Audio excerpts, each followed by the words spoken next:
Actor Suri பார்த்தீங்கன்னா, ஒரு காமெடியனா அவரோட கெரியர ஸ்டார்ட் பண்ணிட்டு, இப்போ பார்த்தீங்கன்னா, ஒரு ஆக்டரா அவரோட கெரியர் வந்து ரொம்ப நல்லாவே போயிட்டுருக்கு. விடுதலை படத்துக்கு அப்புறம் பார்த்தீங்கன்னா, அவரோட கெரியரே சேஞ்ச் ஆயிடுச்சுன்னு நம்ம சொல்லியே ஆகணும்.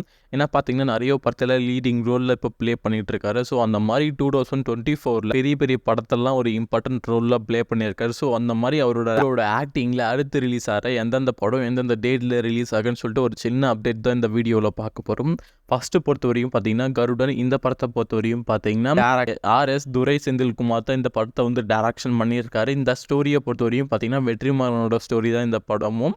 இந்த படத்துல பார்த்தீங்கன்னா, சூரி, எம். சசிகுமார், உன்னி முகுந்தன் இவங்க எல்லாமே ஒரு இம்பார்ட்டன்ட் ரோல்ல ப்ளே பண்ணியிருக்காங்க. இந்த படத்தோட மியூசிக் டைரக்டர் பார்த்தீங்கன்னா, யுவன் சங்கர் ராஜா. இந்த படத்த பார்த்தீங்கன்னா, மே 21 தியேட்டர்ல ரிலீஸ் பண்ண மூவி டீம் பிளான் பண்ணியிருக்காங்க. ஆல்ரெடி இந்த படத்துல இருந்து ட்ரைலர் வந்து ஆடியோ எல்லாமே ரிலீஸ் பண்ணியிருந்தாங்க. எல்லாமே ரொம்ப நல்லா தான் வந்து ட்ரைலர் பொறுத்தவரையுமே டீசென்ட்டா தான் கட் பண்ணியிருந்தாங்க. என்னோட கெரியர்லேயே ஒரு டிஃப்ரெண்டான ஃபிலிம் தான் இது சொல்லி ஆகணும். ஃபர்ஸ்ட் கமெண்ட்லையும் கீழே டிஸ்கிரிப்ஷன்லையும் கொடுக்குறேன், போய் பாருங்க. அடுத்த பொறுத்தவரையும் பார்த்தீங்கன்னா, விடுதலை பார்ட் 2 இந்த படம் பார்த்தீங்கன்னா, இப்போ வந்து கிளைமாக்ஸ் ஷூட்டிங்கில் மூவி டீம் இருக்காங்க. இன்னும் ஒரு 5 டேஸ் ஷூட்டிங் மட்டும் தான் பெண்டிங் இருக்குது. அதையும் ரொம்ப சீக்கிரமாகவே முடிக்க டேரக்டர் வெற்றிமாறன் பிளான் பண்ணியிருக்காரு. இந்த படத்தில் பார்த்தீங்கன்னா, ஆக்டர் சூரி, விஜய் சேதுபதி, கௌதம் மேனன் இவங்க எல்லாமே ஒரு இம்பார்ட்டன்ட் ரோலில் ப்ளே பண்ணியிருக்காங்க. இந்த படத்தை பொறுத்தவரையும் நம்ம இளையராஜா இந்த படத்துக்கு மியூசிக் போட்டிருக்காங்க.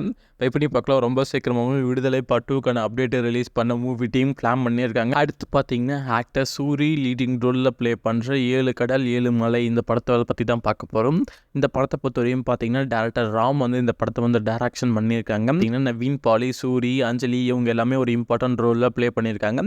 இந்த படத்தோட மியூசிக் டைரக்டர் பார்த்தீங்கன்னா, யுவன் சங்கர் ராஜா இந்த படத்துக்கு மியூசிக் போட்டிருக்காங்க. ஆல்ரெடி இந்த படத்துலேருந்து ஒரு சின்ன கிளீம்ஸ் வீடியோ ரிலீஸ் பண்ணிட்டு இருந்தாங்க. கிளீம்ஸ் வீடியோ பொறுத்தவரைக்கும் ரொம்ப டீசெண்டாக தான் இருந்தது. ரொம்ப சீக்கிரமாகவே இந்த படத்துக்காக நீங்கள் இந்த படத்துக்காக எவ்வளோ வெயிட் பண்ணீங்கன்னு சொல்லிட்டு கீழே கமெண்ட் பண்ணுங்கள்.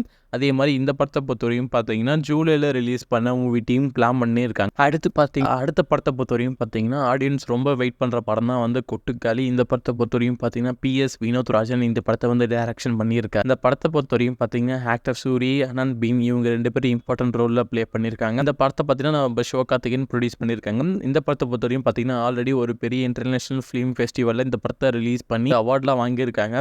இந்த படத்தை ஜூலை அப்படி இல்லைன்னா அக்டோபரில் ரிலீஸ் பண்ண இப்போ பிளான் பண்ணியிருக்காங்க. வெயிட் பண்ணி பார்க்கலாம். நம்ம சூரியோட கம்பேக்லாம் வந்து வேறு லெவல் தான் இருக்க போகுது. லைட்டாக ஒன்றும் பார்த்தீங்கன்னா, தரமான டேரக்டர் கூட தான் ஒரு படம் பண்ணியிருக்காரு. வெயிட் பண்ணி பார்க்கலாம். இது மட்டும் இல்லாமல் ரொம்ப பெரிய ஒரு டேரக்டர் கூட அவர் திரும்பவும் சேர்ந்து ஒரு படம் பண்ணுறதா பேச்சுவார்த்தை இப்போ போயிட்டுருக்கு. வெயிட் பண்ணி பார்க்கலாம். அதுக்கான அஃபிஷியல் அப்டேட்டும் அவர் ரிலீஸ் பண்ண மூவி டீம் பிளான் பண்ணியிருக்காங்க. நீங்கள் இந்த இதில் எந்த படத்துக்காக வெயிட் பண்ணுறீங்கன்னு சொல்லிட்டு கீழே கமெண்ட் பண்ணுங்கள்.